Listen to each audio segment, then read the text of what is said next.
When they beat me like that, I always go to the toilet and I cry.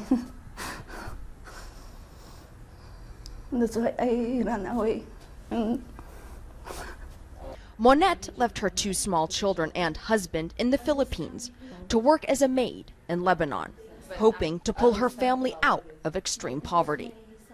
Instead, the 26-year-old was forced to flee to a safe house that provides refuge for victims like her. She and the other women here don't want their real names used or their identities revealed. They are afraid for their safety. The safe house is run by Caritas Lebanon Migrant Centers, a charity that has been lobbying for and providing help to migrant domestic workers in Lebanon since 1994. The workers often find themselves victims of a judicial system that fails to protect them in a culture where abuse against them is endemic. It's serious enough because on average 1 worker per week is dying in Lebanon, most often by committing suicide or trying to quote-unquote escape from their employer.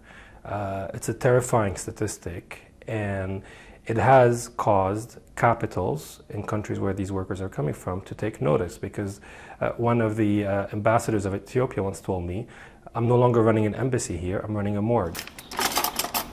There are an estimated 200,000 migrant domestic workers in Lebanon, a large number for a country with a population of just 4 million.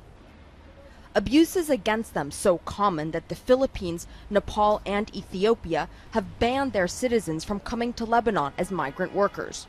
Although many are so desperate, they find a way around the ban. Like Hannah. She says she had no choice but to come to Lebanon 3 years ago to support her family in Ethiopia after her father died. Her first employer sexually harassed her. "I couldn't be the way he wanted. I came only to work, not to do anything else," she tells us. "He would offer money, offer me things if I would accept." Eventually, his wife found out about her husband's advances, and Hannah says he beat them both. She went to the Ethiopian embassy, but was so desperate for money, she took another job at another household rather than return home. There, she says, she suffered both physical and verbal abuse, which she would have been willing to endure if she was at least being paid her salary. Now, emotionally exhausted, she just wants to go home. According to Human Rights Watch, the enslavement of migrant workers begins the moment they land in Lebanon. Standard procedure at the airport is for Lebanese authorities to hand over the worker's passport to the employer, allowing the employer full control.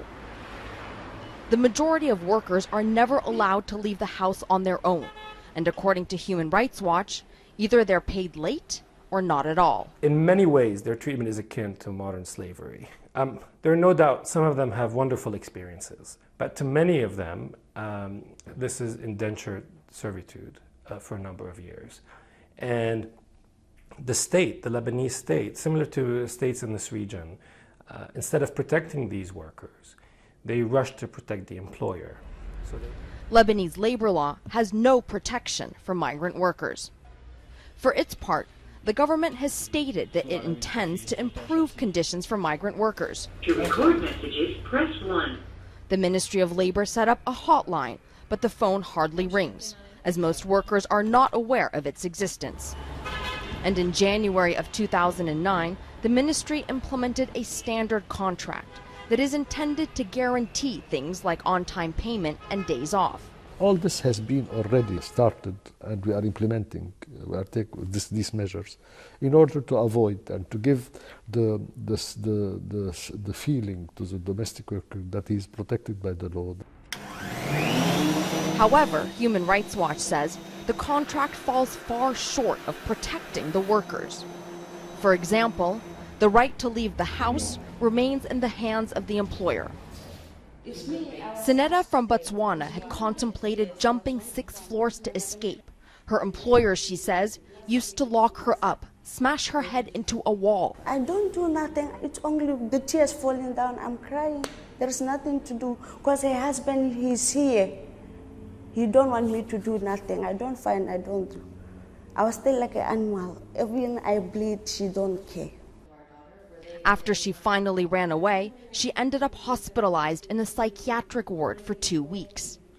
Caritas says it's been successful in helping Sineta obtain her salary and points to a greater level of cooperation with Lebanese authorities. However, much more needs to be done to guarantee migrant workers their basic rights. These women all came to Lebanon expecting to break out of the confines of poverty. Instead, they find themselves in a different type of jail. Arwa Damon, CNN, Beirut.